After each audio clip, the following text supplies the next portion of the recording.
yo creo que todos los que estamos acá tenemos el interés de darnos a conocer, de que la gente sepa lo que hacemos, y por eso quisiera que la introducción fuera precisamente hablar de nuestros clientes. Siempre hay un término que a mí hasta me da un poco de risa porque lo seguimos usando, y es que al cliente le decimos target, ¿verdad? Al final target es una palabra en inglés muy usada en el mercadeo, pero es como cliente meta, sería, de hecho es un poco mejor en español, pero la palabra target en inglés también es como estar en la mira, ¿verdad? Es al final como alguien o sea, al final se llama target porque yo estoy tratando de encontrar dónde está y lo estoy viendo y le dirijo las cosas directamente. Pero se vuelve también bien poco personal, y cuando hablamos de target es como que siempre estoy buscando aquí, casi que es que a quién le disparo. Ahora, ¿por qué hemos tenido esa visión tal?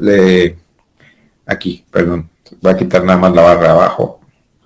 ¿Por qué hemos tenido esa visión tan fría del target? En parte porque los medios tradicionales lo medían así, lo medían como antes de la llegada de las redes sociales, la forma de medir era simplemente a través de los medios masivos, era quién me estaba viendo, o sea, quién me estaba viendo. Generalmente era la gente que te veía por televisión o te escuchaba por radio, y siempre era como gente de 25 a 35 años que vive en el GAM. Siempre son descripciones muy amplias, porque era la única forma de describir a un medio masivo. O sea, si yo veía un programa de televisión, o sea, ¿quién te ve? Me ven amas de casa, más o menos de 40 años para arriba, y esa es la única forma que teníamos, porque no teníamos forma de saber el detalle.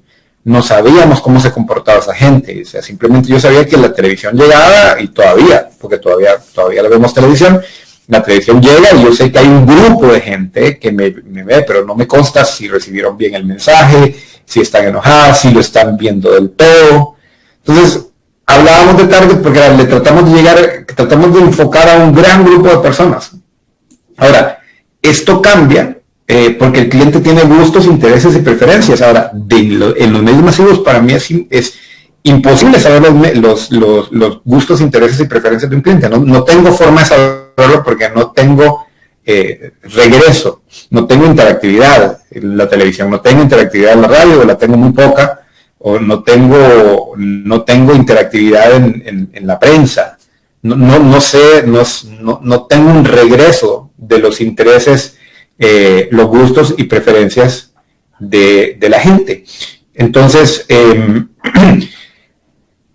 con las redes sociales esto cambia, porque al final estos gustos, estos intereses y estas preferencias son amplificados por las redes sociales. Usted tiene redes sociales y usted generalmente, no sé, algunos de ustedes dirán, yo no soy usuario de redes sociales, pero otros tal vez sí lo son. Y si lo son, probablemente comparten parte de su vida.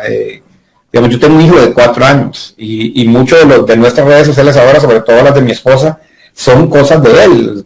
Casi que uno entra al perfil de Paula, mi esposa, para conocer de Franco y para ver lo que está haciendo y las últimas ocurrencias y qué está hablando, qué está hablando. Entonces, pero es la vida, es mi interés.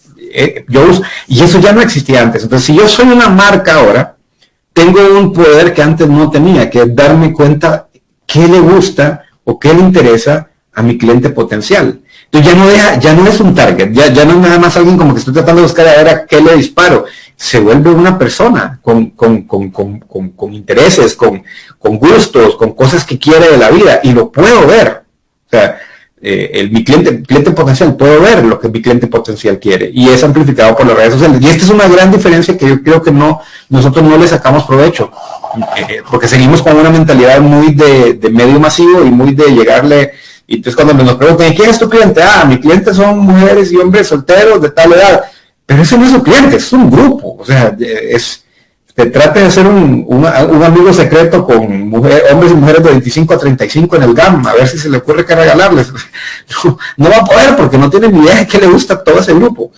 Entonces, tenemos que empezar a cambiar nuestra forma de pensar acerca del target.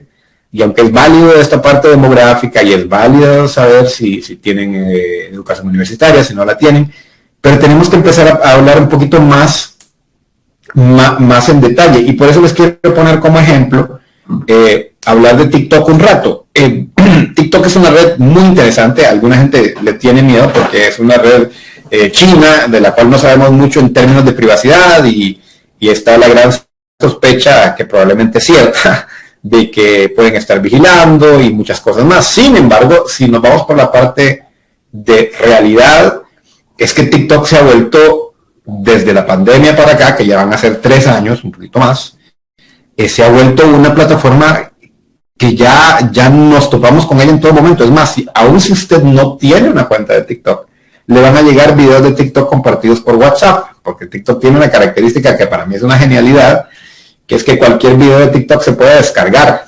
Entonces, si alguien vio algo en TikTok y quiere compartirlo, simplemente descarga el video, lo comparte y ahí lleva el loguito de TikTok. Entonces, ¿cuántos videos nos llegan que ni siquiera a veces estamos en TikTok? Y nos damos cuenta de cosas, y TikTok está poniendo de moda música y está poniendo de moda gente, alguna gente lo está usando para descubrir restaurantes, ya no solo es aquella plataforma para hacer bailes, sino que ahora también es una plataforma de muchas cosas más.